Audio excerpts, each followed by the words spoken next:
Hello everyone, नमस्कार। कि जी हमने कल कुछ क्वेश्चंस किए थे स्टैट्स पे, ठीक है जी। तो जो रेस्ट ऑफ द क्वेश्चंस हैं वो हम आज डिस्कस करते हैं। क्लियर, ठीक है। तो मैंने 9th क्वेश्चन आपसे पूछा था कल वाली वीडियो में पूछा था क्या कि इन 9th क्वेश्चन क्या है, in a gas the average speed of the molecule is given by. तो मैंने इसका आपसे राइट आंसर पूछा था कमेंट सेक्शन में, ठीक है जी। तो आपका राइट आंसर क्या है इसमें, average speed of the molecule is given by, ठीक है। तो एवरेज स्पीड हमारे पास क्या होती है, ठीक है। तो एवरेज स्पीड यहाँ पे हमारे पास होती है, इसका एवरेज स्पीड का फॉर्मूला होता है √8 kT/πm, √8 kT/πm, ठीक है। इसमें ऑप्शन एक गलत दी हुई है, देखिए सी वाली ऑप्शन ठीक है बट इसके नीचे पाई नहीं लिखा हुआ, ठीक है। तो इसके नीचे बस हमने एक पाई लगाना, ठीक है। मेरे से लिखने में मिस्टेक होगी, क्लियर, ठीक है। तो average speed of the molecule is given bye √8 kT/πm, √8 kT/πm, clear, ठीक है जी। ये हो गया क्वेश्चन, ठीक है। एवरेज स्पीड क्या होती है, √8 kT/πm, क्लियर, या मीन स्पीड, ठीक है। और अगर हम बात करें मोस्ट प्रोबेबल की, तो जो हमारे पास मोस्ट प्रोबेबल स्पीड होती है, ठीक है, मोस्ट प्रोबेबल कौन सी होती है, ये वाली √2 kT/m, ठीक है। और जो रूट मीन स्क्वायर होती है वो होती है हमारे पास √3 kT/m, क्लियर, ठीक है जी। तो जो फर्स्ट वाली ऑप्शन है ये हमारे पास क्या है, मोस्ट प्रोबेबल स्पीड है, और जो बी वाली ऑप्शन है ये हमारे पास क्या है, रूट मीन स्क्वायर स्पीड है, क्लियर, ठीक है। इसके ऊपर ये तीनों वेलोसिटीज के ऊपर आपके पास एक क्वेश्चन पक्का है, इसको लर्न कर लो, बहुत अच्छे से कर लो, क्लियर, ठीक है जी। नेक्स्ट क्वेश्चन ये वाले तो हो गए थे हमारे, ठीक है। नेक्स्ट है हमारे पास ये वाला question, a system which is in thermal equilibrium.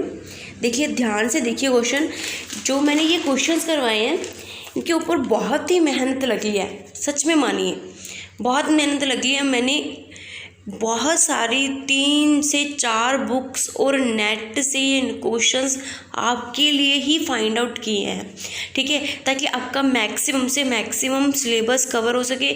Syllabus तो देखो कवर हो ही गया है, ठीक है। हमने मैक्सिमम से मैक्सिमम MCQ ट्राई करने हैं ताकि हमारा जो कंसेप्ट है वो क्या हो जाए, स्ट्रॉन्ग हो जाए, ठीक है। मैक्सिमम से मैक्सिमम हमने MCQs ट्राई कर रहे हैं ताकि हमारा जो कॉन्सेप्ट है वो हमारा स्ट्रॉन्ग हो जाए। कॉन्सेप्ट तो हमने BSc में भी पढ़े हुए हैं, ठीक है। बात है अब हमें कॉन्सेप्ट के ऊपर होल्ड बनाने के लिए, और कॉन्सेप्ट के ऊपर होल्ड कैसे बनेगा, मैक्सिमम से मैक्सिमम MCQs सॉल्व करके, क्लियर, ठीक है।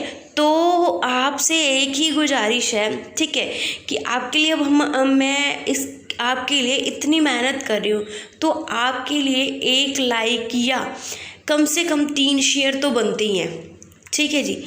1 लाइक, अपना 1 लाइक, और मिनिमम से मिनिमम, मैक्सिमम से मैक्सिमम आप जितना शेयर कर सको, बट मिनिमम 3 लाइक तो बनते ही हैं। सलमान खान की मूवी देखी होगी अगर आपने, तो वो क्या कहता है कि मैं आपकी हेल्प कर रहा हूँ तो मुझे थैंक यू मत बोलो, ठीक है।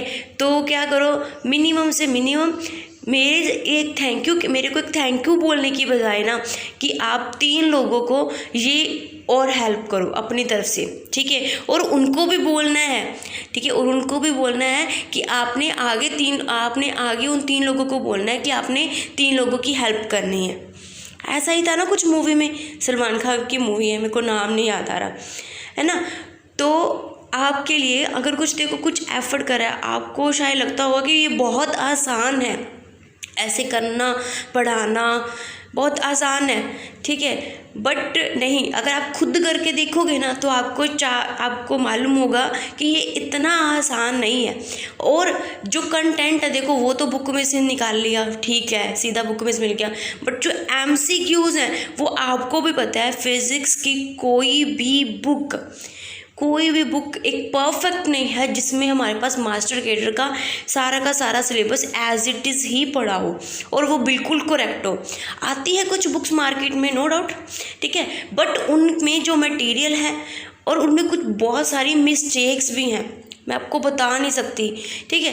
तो क्या है, क्योंकि किसी भी पब्लिशर को बताना, ठीक है, उसका ऐसे मतलब उन्होंने इतनी मेहनत की है उसके ऊपर, उनका ख़राब होगा वो सारा सिस्टम, ठीक है। तो आपको मैं बहुत सारी बुक्स से, नेट की बुक्स में से भी आपके लिए मटेरियल ढूंढ के आपके लिए ये लेके आ रही हूँ, ठीक है। तो एक लाइक वाला बटन तो बनता ही है और 3 लोगों को शेयर भी बनता ही है, ठीक है। अब नहीं कर सकते तो आप अपने स्टेटस पे शेयर कर दीजिए, ऐसा भी तो कर ही सकती हैं आप, क्योंकि आपके स्टेटस को मैक्सिमम से मैक्सिमम लोग देखते हैं, है ना। तो मेरे लिए क्या जो ये हम आपके लिए कर रहे हैं, ठीक है, तो इसको मैक्सिमम से मैक्सिमम या मिनिमम से मिनिमम भी, चलो छोड़ो मैक्सिमम तो छोड़ो, मिनिमम तो कर ही सकते हैं, 3 लोगों से शेयर तो कर ही सकते हैं ना। और उनको भी आपने बोलना है कि आगे भी 3 लोगों को बोलो कि वो आगे भी 3 लोगों से शेयर करें, क्लियर, ठीक है। तो मैं आपकी बहुत ही आभारी होंगी, ठीक है जी। तो चलिए स्टार्ट करते हैं। आपकी बेस्ट विशेस के लिए, आपकी सरकारी नौकरी पक्की हो, बिल्कुल पक्की हो, आपके हाथ में हो, आपकी पहले 10 जो मेरिट में आएंगे 10 में आपका नाम हो, ठीक है जी। तो चलिए स्टार्ट करते हैं। कहते हैं a system which is in thermal mechanical and chemical equilibrium is, कहते जो सिस्टम हमारे पास थर्मल, मैकेनिकल और केमिकल इक्विलिब्रियम में होता है उसको क्या बोलते हैं। फर्स्ट है थर्मल इक्विलिब्रियम, सेकंड है मैकेनिकल इक्विलिब्रियम, थर्ड है केमिकल इक्विलिब्रियम, ठीक है। वो तो तीनों नेम्स के ऊपर आगे देखो, जैसे इन्होंने बोला कि थर्मल तो थर्मल इक्विलिब्रियम हो गया, मैकेनिकल तो मैकेनिकल हो गया, अगर केमिकल तो केमिकल बोलो, बट कहते हैं कि इन तीनों में हो, ठीक है। तो इन जो ये तीनों वाली ऑप्शन है वो इनको हम अकेले नहीं ले सकते। अगर हम ए ऑप्शन लेते हैं, थर्मल इक्विलिब्रियम लेते हैं, ठीक है, तो मैकेनिकल और केमिकल मिस हो जाएंगे, और अगर हम सेकंड मैकेनिकल इक्विलिब्रियम लेते हैं तो थर्मल और केमिकल मिस हो जाएंगे, अगर केमिकल लेते हैं तो थर्मल और मैकेनिकल मिस हो जाएंगे। तो ऑब्वियसली इसमें आपको मतलब श्योर हो रहा, क्लियर होगा तो आपके पास राइट ऑप्शन क्या आएगी, D, that is thermodynamic equilibrium, है ना। आसान, कई बार कुछ क्वेश्चंस का आंसर ऑप्शन में ही पड़ा होता है, हम ऐसे ही दिमाग लगाते हैं, ठीक है। हमें हार्ड वर्क के साथ साथ हमें स्मार्ट वर्क भी करना है ना जी। तो हमें हार्ड वर्क के साथ साथ स्मार्ट वर्क भी करना है, अगर हम चाहते हैं कि हमें स्टेशन दूर ना मिले, हमें अपने शहर जो सिटी है उसी के आसपास ही मिले, ठीक है जी। तो इसके साथ हमें हार्ड वर्क के साथ साथ स्मार्ट वर्क भी ज़रूरी है, ठीक है जी। तो जो सिस्टम थर्मल, मैकेनिकल और केमिकल इक्विलिब्रियम में होता है उसको हम क्या बोलते हैं, थर्मोडायनेमिक इक्विलिब्रियम, क्लियर, ठीक है जी। तो नेक्स्ट देखिए, नेक्स्ट क्वेश्चन क्या है, कहते हैं the chemical potential of the kth constituent of a phase is defined as, मेरे पास ये, मैं एक बार इसको क्वेश्चन को करवा रही हूँ आपके लिए, ठीक है, बट इसके ऊपर केमिकल पोटेंशियल अभी हमारे पास देखो स्टैट को चलते हुए बहुत दिन हो गए, ठीक है। इसमें कुछ डिसकंटिन्यूटी भी रही, कुछ हमारे पास टेक्निकल प्रॉब्लम्स थी जिसकी वजह से वीडियो कुछ 1-2-3 दिन अपलोड नहीं हो पाई, ठीक है। तो आप इसको डिसकंटिन्यू ना करें, ठीक है, इसको डिसकंटिन्यू ना करते हुए वीडियो को देखना मत बंद कीजिए, इसको कंटिन्यू रखिए, ठीक है, क्योंकि आपको पता है कभी कभी टेक्निकल प्रॉब्लम हो जाती है, मौसम ख़राब की वजह से या कुछ और रीजंस की वजह से हो जाती है ना जी। तो केमिकल पोटेंशियल और हमारे पास कुछ टॉपिक्स जैसे हमारे पास लॉज रह गया अब इसमें, इस जो हमारे पास स्टैट चल रहा था थर्मोडायनेमिक्स तो टोटली कंप्लीट है, रह गई बात स्टैट की। तो स्टैट में हमारे पास लॉज रह गए जैसे black body radiation law, Planck's law, Stefan's law, और उनके ऊपर जो हमारे पास MCQs होंगे वो मैं साथ ही उस वीडियो में करवाऊँगी, आपको नेक्स्ट वीडियो में ही करवाऊँगी, क्लियर, ठीक है जी। तो उसमें आपको केमिकल पोटेंशियल के ऊपर भी कुछ मतलब जो इन्फॉर्मेशन है वो मिलेगी, ठीक है। अभी हम ये इसका क्वेश्चन करते हैं। क्वेश्चन क्या है, कहते हैं the chemical potential of the kth constituent of a phase is defined as, ठीक है। तो इसमें जो हमारे पास राइट ऑप्शन है वो है mu k is equal to curl g by curl n k. ठीक है, mu k is equal to curl g by curl n k. ये है हमारे पास chemical potential of the kth constituent of a phase. Clear, ठीक है जी। Next है हमारे पास, कहते हैं जो ये रिलेशन दिया हुआ है n u d v is equal to under root 2 pi n m raise to power 3/2 over pi k t raise to power 3/2 u square e raise to power minus m v square by 2 k T D we. ये जो relation है आपके पास, जो मैंने underline किया है, कहते हैं ये किस चीज़ को रिप्रेजेंट करता है। आपने बहुत बार देख लिया, अब तो बता ही दोगे आप लोग कि ये जो रिलेशन है वो किस चीज़ को डिस्क्राइब कर रहा है, किस चीज़ को रिप्रेजेंट कर रहा है। तो ए ऑप्शन है आपके पास Maxwell distribution law of velocities, B option है Maxwell Boltzmann law of distribution of energy, C option है ल्यूविस थ्योरम लॉ, सॉरी ठीक है, डी है नन ऑफ दीज। तो आपके पास राइट ऑप्शन क्या है, देखो यहाँ पे आपके पास क्लियर हो रहा है, सी और डी ऑप्शन तो इकट्ठी कर दीजिए। ठीक है, आपके पास दो ऑप्शंस रहेगी ए और बी, एक तो वेलोसिटीज वाली है और एक एनर्जी वाली है। अगर आप ऊपर वाला जो अंडरलाइन रिलेशन है तो उसमें क्लियरली क्या आ रहा है, यू आ रहा है, वी आ रहा है। यू और वी किसको रिप्रेजेंट करते हैं, वेलोसिटी को रिप्रेजेंट करते हैं, है ना जी। यू और वी किसको रिप्रेजेंट करते हैं, वेलोसिटी को रिप्रेजेंट करते हैं। तो राइट ऑप्शन कौन सा आएगा आपके पास, A option Maxwell distribution law of velocities. और इस रिलेशन पे अपने एक और क्वेश्चन भी किया था कि जो ये हमारे पास डेंसिटी ऑफ आती हैं फेस पे सेल्स आते हैं या स्टेट्स आती हैं, वो किसके प्रोपोर्शनल होती हैं, तो वो किसके प्रोपोर्शनल होती हैं, यू स्क्वायर के प्रोपोर्शनल होती हैं। ठीक है, मीन्स वेलोसिटी के स्क्वायर के क्या होती हैं, प्रोपोर्शनल होती हैं। क्लियर, ठीक है जी। ठीक है, नेक्स्ट क्वेश्चन देखते हैं। कहते हैं the thermal equilibrium energy of a gas particle is uniformly distributed among various degree of freedom and for each of them is equal to half K T. कहते हैं जब हमारे पास कोई भी सिस्टम थर्मल इक्विलिब्रियम में होता है, किसकी बात कर रहे हैं, कहते हैं अगर हमारे पास कोई भी सिस्टम थर्मल इक्विलिब्रियम में होता है, गैस की बात कर रहे हैं ऑब्वियसली, कहते हैं पार्टिकल, कहते एक हर पार्टिकल की एनर्जी, मतलब हर पार्टिकल के पास क्या होती है, एनर्जी क्या होती है, इक्वली डिस्ट्रीब्यूट होती है। ठीक है, for each degree of freedom.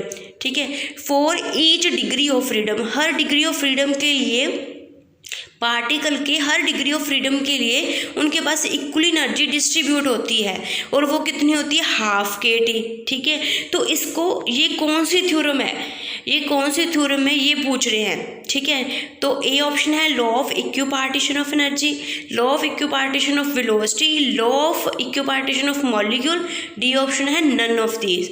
तो आपके पास राइट ऑप्शन क्या है, देखो यहाँ पे ऊपर, अगर आपको नहीं भी याद कि law of equipartition of energy क्या है, law of equipartition of velocity क्या है, तो ऊपर देखिए क्वेश्चन में किसकी बात कर रहे हैं, कहते दी गैस पार्टिकल के पास for each degree of freedom, उसके पास एनर्जी की बात कर रहे हैं, उसके पास एनर्जी कितनी है, हाफ के टी है। तो ऑब्वियसली ये क्या है, इक्विपार्टीशन मतलब इक्वली डिवाइड है। ठीक है, तो ये किस वाली थ्योरम को रिप्रेजेंट करता होगा, law of equipartition of energy को। क्लियर, ठीक है जी। तो इसके लिए आपके पास राइट ऑप्शन क्या है, A option, law of equipartition of energy. ये थ्योरम बहुत ही इंपॉर्टेंट है, एज इट इज़ ही सिलेबस में मेंशन की हुई है। एक तो law of equipartition of energy, एक वेरल थ्योरम्स। ठीक है, वो भी आपको जो नेक्स्ट वाली वीडियो उसमें ज़रूर बताएंगे। ठीक है जी, क्लियर। नेक्स्ट है, कहते हैं the statistical temperature is related to absolute temperature. The statistical temperature is related to absolute temperature by which relation. A option है आपके पास टाउ इज इक्वल टू के टी। ठीक है, T is equal, B option है T is equal to K tau, C option है K is equal to T tau. ठीक है, और नन ऑफ दीज। तो इसमें हमारे पास सही रिलेशन क्या है, जो स्टैटिस्टिकल टेम्परेचर है वो एब्सोल्यूट टेम्परेचर से कैसे रिलेट होता है। टाउ, जो टी है, कैपिटल टी है, वो हमारे पास क्या है, एब्सोल्यूट टेम्परेचर है, और जो टाउ है वो हमारे पास क्या है, स्टैटिस्टिकल टेम्परेचर है। ठीक है जी, तो इसमें हमारे पास जो राइट ऑप्शन है वो है A option, tau is equal to के T, statistical temperature is equal to k ठीक है, K इंटू टी। टी क्या है हमारे पास? Absolute temperature. हमारे पास राइट ऑप्शन क्या है? टाउ इज इक्वल टू के टी। स्टैटिस्टिकल टेम्परेचर और एब्सोल्यूट टेम्परेचर कैसे रिलेटेड है? T tau is equal to के T, means statistical temperature is equal to K into absolute temperature. ठीक है जी। नेक्स्ट क्वेश्चन देखिए, कहते हैं जो ये रिलेशन दिया हुआ है, ये देखिए जो मैंने अंडरलाइन कर रही हूँ, S is equal to N K log base e Z plus 3/2 N K gives, ये हमें क्या देता है? फर्स्ट ए ऑप्शन है energy of the entropy of the assembly of perfect gas molecules. B option है entropy of the assembly of ideal gas molecules. ठीक है जी। और सी ऑप्शन है energy of the partition of gas molecules. D option है none of this, इनमें से कोई भी नहीं। ठीक है जी। तो अगर आपको थोड़ा बहुत अगर आपको नहीं भी याद, मान लीजिए, ठीक है, देखिए 3/2 एन के, ये हमने पहले भी कहीं पढ़ा हुआ है, 3/2 एन के। कहते हमने पिछली वाली वीडियो में हमने क्वेश्चन में किया था कि जो आइडल गैस होती है उसके पास, ठीक है, जो ट्रांसलेशन का एनर्जी होती है वो होती है 3/2 kT। ठीक है, उससे आपसे थोड़ा आपको हिंट मिल सकता है। ठीक है, अगर आप लेना चाहते हो। नहीं तो यहाँ पे एक सिंपल 3/2 एन के आ रहा है, एन के आ रहा है, लॉग बेस ई जेड आ रहा है, तो हम यहाँ पे किसकी बात कर रहे हैं? ऑब्वियसली किसकी बात कर रहे होंगे? आइडल गैस की बात कर रहे होंगे। ठीक है जी, ये किसकी बात कर रहे होंगे? हम आइडल गैस की बात कर रहे होंगे। तो आपके पास जो राइट ऑप्शन है वो क्या आएगा? B option, entropy of the assembly of ideal gas molecules. ठीक है जी, क्लियर। नेक्स्ट क्वेश्चन देखते हैं। कहते हैं the particles are assumed to obey Pauli's exclusion principle. कहते हैं जो पार्टिकल्स हैं वो पॉलिश एक्सक्लूजन प्रिंसिपल फॉलो करते हैं, किस स्टैटिक्स में फॉलो करते हैं? ए ऑप्शन है एफडी स्टैटिक्स, बी ऑप्शन है बीई स्टैटिक्स, सी ऑप्शन है एमपी स्टैटिक्स और डी ऑप्शन है नन ऑफ दीज। तो आपको अगर हमने बहुत बार डिस्कस कर लिया कि जो पॉलिश एक्सक्लूजन प्रिंसिपल है वो किस स्टैट्स में फॉलो होता है, that is FD statics. That is FD statics किस में फॉलो होता है? एफडी में, है ना? वही था ना, हमने 3 स्टैटिक्स पढ़ी थी, MB, be and FD.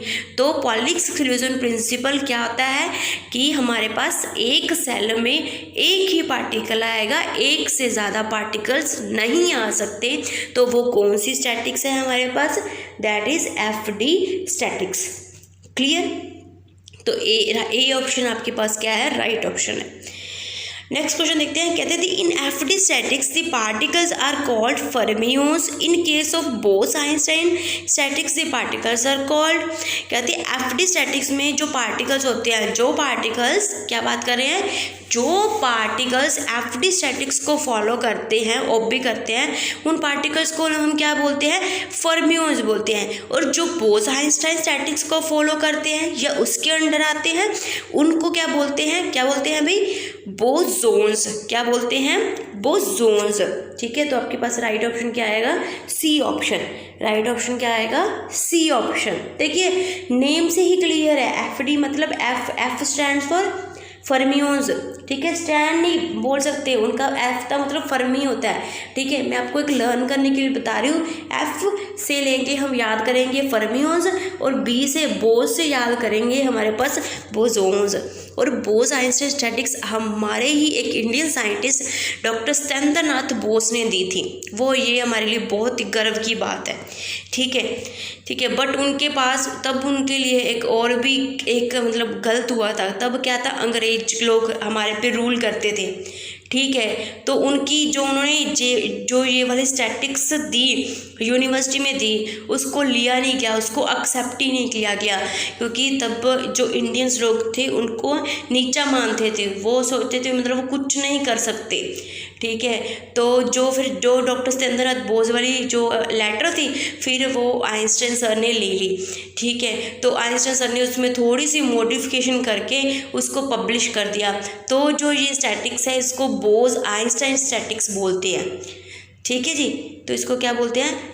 बोस-आइंस्टाइन statics बोलते हैं। ठीक है जी। ज़्यादा काम तो मैक्सिमम काम तो हमारे जो इंडियन साइंटिस्ट थे डॉक्टर सत्येंद्रनाथ बोस, उन्होंने किया था इसके ऊपर काम।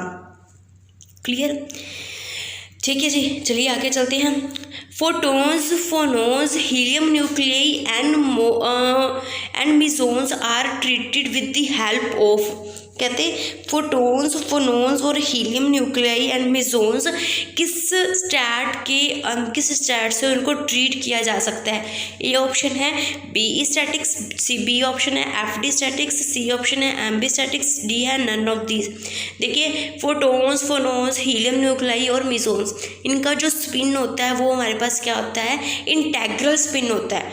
फोटॉन्स, फोनोन्स और हीलियम न्यूक्लियाई और मिसोन्स, इनका जो स्पिन होता है वो हमारे पास क्या होता है? इंटेग्रल स्पिन होता है। ठीक है, तो जिनका इंटेग्रल स्पिन होता है, ठीक है, फोटॉन्स का जैसे 0 होता है, ठीक है, ये क्लियर नहीं है, मैं प्रॉपरली मेरे को याद नहीं है, ठीक है, तो मतलब इनका सभी का जो होता है स्पिन होता है वो क्या होता है? इंटेग्रल स्पिन होता है। तो जिनका इंटेग्रल स्पिन होता है वो किस स्टैटिक्स के अंदर आते हैं? बीई मीन्स बोस-आइंस्टाइन स्टैटिक्स के अंदर आते हैं। ठीक है जी, तो हमारे पास राइट ऑप्शन क्या है? B statics, that is A option. Clear, ठीक है जी। नेक्स्ट देखिए, ये है हमारे पास, कहते ये वाली इक्वेशन है GI/e⁻⁴ alpha plus beta EI-1 is known as, ये किस स्टैट का रिलेशन एक्सप्रेशन है? ठीक है, किस स्टैट का एक्सप्रेशन है? ठीक है, तो आपको तीनों के तीनों MB, BE और FD तीनों के तीनों स्टैटिक्स से एक्सप्रेशन करवाए थे। तो जो ये वाला एक्सप्रेशन है वो किस स्टैट्स का है? That is Bose Einstein statistics, C option. जिसके नीचे -1 आता है वो क्या थी? BE थी। जिसके नीचे +1 आता था वो कौन सी थी? FD स्टैटिक्स थी। और जिसमें कुछ भी नहीं आता था वो कौन सी थी? मैक्सवेल-बोल्ट्जमैन थी। क्लियर, ठीक है जी। चलिए नेक्स्ट क्वेश्चन देखते हैं। कहते हैं EM radiations are composed of tiny discrete energy particles known as, कहते हैं जो EM रेडिएशंस हैं, ठीक है, इलेक्ट्रोमैग्नेटिक रेडिएशंस, वो छोटे छोटे पार्टिकल्स से बनी होती हैं। और वो पार्टिकल्स कौन सी होते हैं? ए ऑप्शन है फोनोन्स, बी ऑप्शन है फोटोन्स और सी ऑप्शन है रेज। ठीक है, तो जो इलेक्ट्रोमैग्नेटिक रेडिएशंस होती हैं वो किससे बनती है? उनमें कौन से पार्टिकल्स होते हैं? That are photons, that is B option. ठीक है जी, बी ऑप्शन। इलेक्ट्रोमैग्नेटिक रेडिएशन जो पार्टिकल्स से बनती हैं वो कौन से पार्टिकल्स होते हैं? फोटॉन्स। ठीक है जी, क्लियर। नेक्स्ट क्वेश्चन देखिए, कहते जो ये वाला रिलेशन दिया आपको ND = 2πN1/π/t, जो ये वाला सारा रिलेशन है, कहते गिव्स द, ये किस चीज़ को, ये कौन से वाला है? बोल्ट्जमैन, देखो सभी का सेम है, डिस्ट्रीब्यूशन ऑफ एनर्जी है, डी से क्लियर है, ये एनर्जी की बात कर रहे हैं। ठीक है, बट ये कौन सी स्टैटिक्स है? बोल्ट्जमैन है, फर्मी ड्रैक है, मैक्स बोल्ट्जमैन है। ठीक है, BE, FD, MB, ये तीनों में से कौन सी स्टैटिक्स है? डी ऑप्शन, या इनमें से कोई भी नहीं है। ठीक है जी, तो जो ये वाली है हमारे पास, जो ऊपर वाला रिलेशन है, ये कौन सी स्टैटिक्स के लिए है? ये है हमारे लिए classical statics, that is Maxwell-Boltzmann statics. ठीक है, तो आपके पास राइट ऑप्शन कौन सा आएगा? C option, MB law, that is Maxwell Boltzmann law of distribution of energy among the electrons.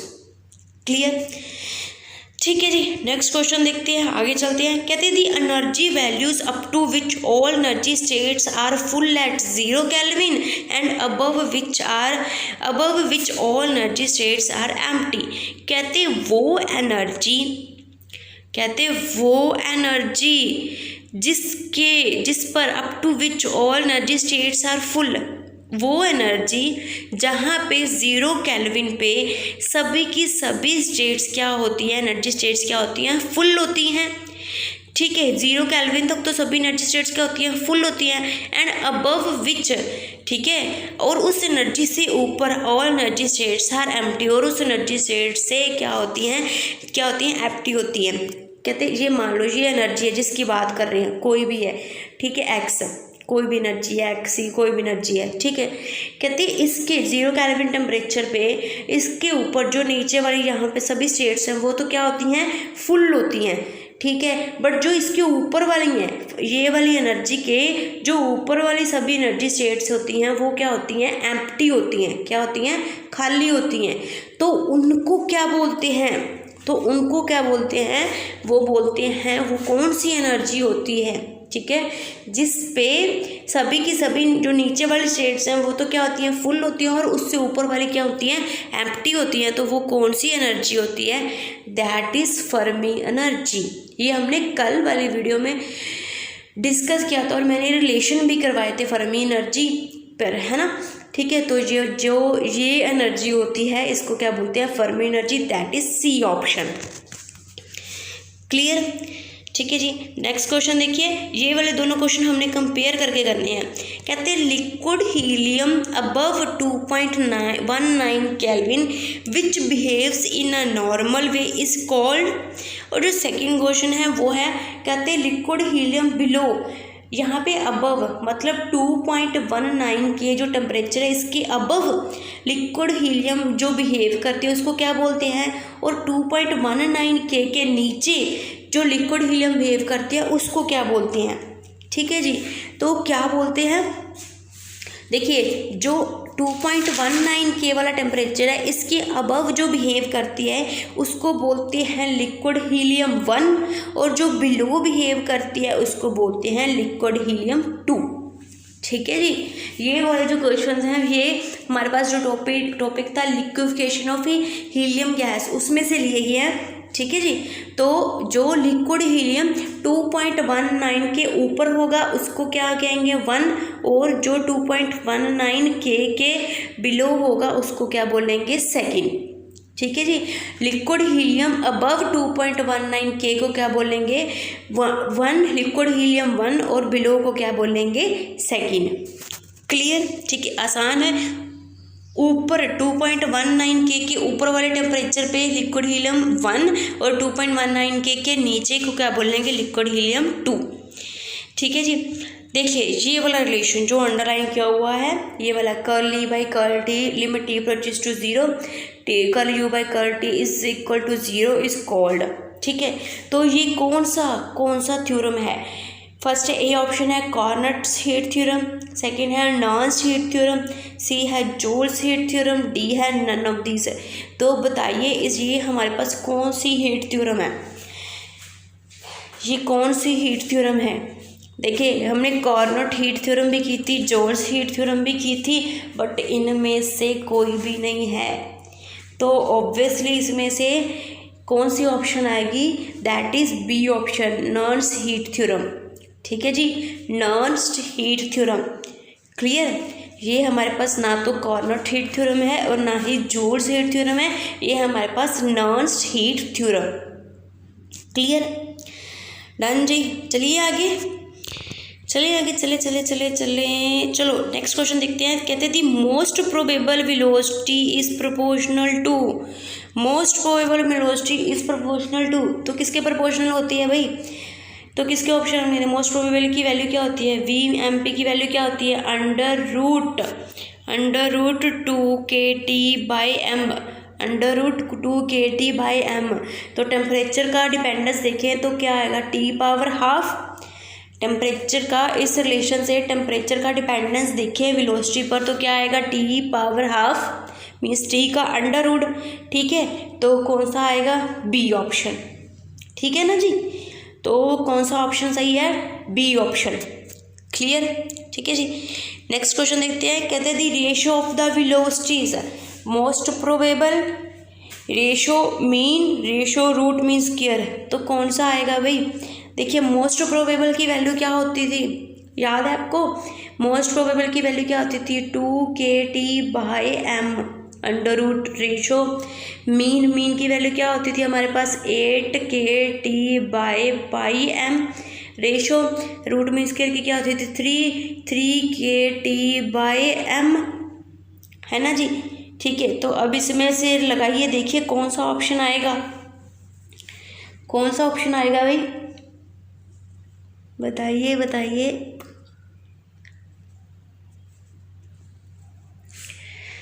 देखिए कौन सा ऑप्शन आएगा, ठीक है जी। तो फर्स्ट तो नहीं आएगा, बिल्कुल भी नहीं आएगा। सेकंड देखो सी ऑप्शन भी नहीं आएगा, क्योंकि 1/√π√8 है। 2 कहाँ पे गया, 3 कहाँ पे गया। डी ऑप्शन में 1/√3/8, इसमें 2 नहीं ले रहे, तो तीनों चीज़ें किस में आ रही हैं, देखो ये वाली ऑप्शन बी ऑप्शन है ना। कौन सी वाली ऑप्शन में आ रही है, बी ऑप्शन, ठीक है। तो राइट ऑप्शन आपके पास कौन आएगा, √2π/8/3π।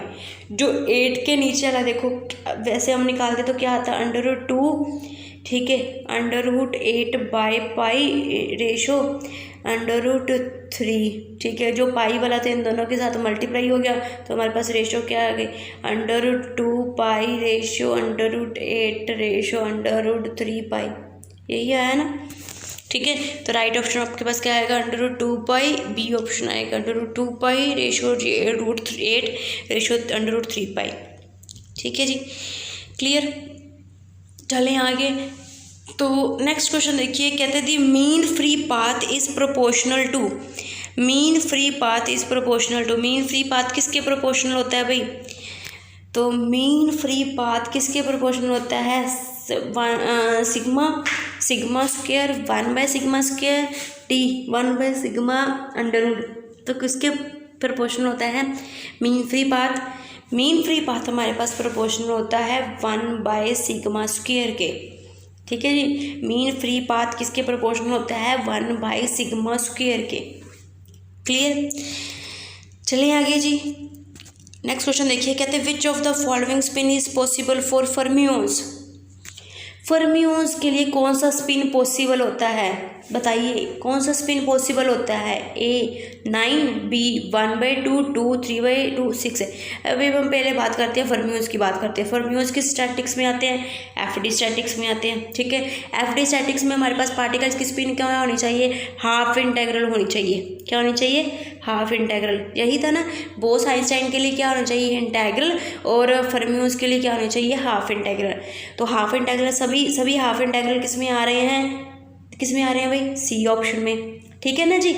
तो हमारे पास राइट ऑप्शन क्या आएगी, सी सभी में। देखिए ए में इंटेग्रल है, बी में इंटेग्रल और हाफ इंटेग्रल मिक्स हैं, डी में इंटेग्रल है, तो ये ए बी और डी वाली ऑप्शन क्या है, गलत है, ठीक है जी। तो हमारे पास राइट ऑप्शन क्या है, सी ऑप्शन, जिसमें सभी के सभी क्या है, हाफ इंटेग्रल है, 1/2 3/2 5/2 7/2, क्लियर, ठीक है जी। किसकी बात कर रहे थे हम, फर्मियोन्स की बात कर रहे थे। और फर्मियोन्स किस में आते हैं, एफडी स्टैटिक्स में आते हैं। और एफडी स्टैटिक्स के लिए हमारे पास कौन सी स्पिन होती है, हाफ इंटेग्रल स्पिन होती है। तो उसके अकॉर्डिंग हमारे पास राइट ऑप्शन क्या आएगा, सी ऑप्शन, क्लियर जी। नेक्स्ट क्वेश्चन देखिए, कहते हैं beta parameter is equal to, beta parameter is equal to, देखो बीटा को अगर हम टेम्परेचर की टर्म में लिखे तो होता है 1/kT, ठीक है जी। बीटा को अगर हम टेम्परेचर की टर्म में लिखे तो होता है 1/kT। और इसमें पूछ रहे हैं स्टेट की टर्म में पूछ रहे हैं, माइक्रो स्टेट की टर्म में पूछ रहे हैं, तो वो किसके, वो उसका जो रिलेशन होता है वो क्या होता है, वो होता है हमारे पास, इसमें राइट जो ऑप्शन है वो है हमारे पास, ए ऑप्शन तो नहीं है, बी भी नहीं है, डी भी नहीं है, तो बचा कौन सा हमारे पास, सी ऑप्शन, ठीक है जी। तो वो क्या है, curl by curly log base e, जो भी सिग्मा है, जो भी हमारे पास, ठीक है, जो माइक्रो स्टेट्स का सिंबल है उसको बोल रहे हैं, ठीक है। तो beta parameter in terms of micro states क्या आता है, curl by curly log base sigma वाला, ठीक है जी, ये वाला माइक्रो स्टेट्स वाला, क्लियर।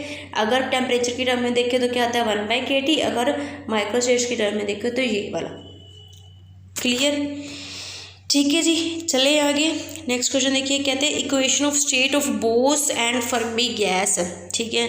ये ना कुछ अलग सा क्वेश्चन मिला था मेरे को, ठीक है, तो मैंने सोचा आपके साथ ज़रूर डिस्कस करना, शेयर करना चाहिए, डिस्कस भी करना चाहिए। देखो कुछ भी आ सकता है पेपर में, है ना।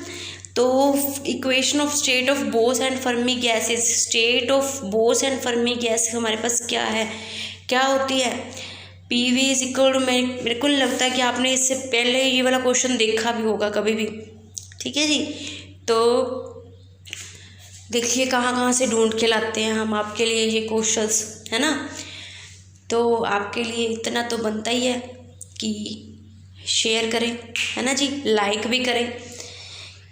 क्लियर है? तो चलिए चलते हैं। बोस और Fermi gas, equation of state of Bose and Fermi gas is A है, A P V is equal to minus G plus F, B option है P V is equal to G plus F, C option है P V is equal to G minus F, D option है P V is equal to micro states. ठीक है, तो जो ये बोस और Fermi gas की इक्वेशन ऑफ स्टेट है ये हम थर्मोडायनेमिक पोटेंशियल्स में लिख रहे हैं, तो इसके लिए जो राइट ऑप्शन है वो आपके पास है C option P V is equal to G minus F. C option P V is equal to G minus F. Clear? ठीक है जी, के जी। इसी के साथ हमारा जो MCQs है, मैक्सिमम MCQs जो स्टैट वाला पोर्शन किया था, तीनों की तीनों स्टैटिक्स की थे, इसके ऊपर आपके पास इससे शेयर किया गया है। ठीक है जी, तो अब इसके बाद हमारे पास स्टैट में सिर्फ एक ही टॉपिक बचता है, दैट इज़ लॉज, जो हमारे पास जैसे प्लैंक्स लॉ है, वेन्स लॉ है, ठीक है, स्टीफन्स लॉ है, और उनके ऊपर MCQs वो आपको कल वाली वीडियो में मिल जाएगा। ठीक है जी, तो आपके लिए एक जो फेवर आप हमारे लिए कर सकते हैं दैट इज़ कि आपको पता ही है कि इसको जो वीडियो है इसको मैक्सिमम से मैक्सिमम शेयर कीजिएगा।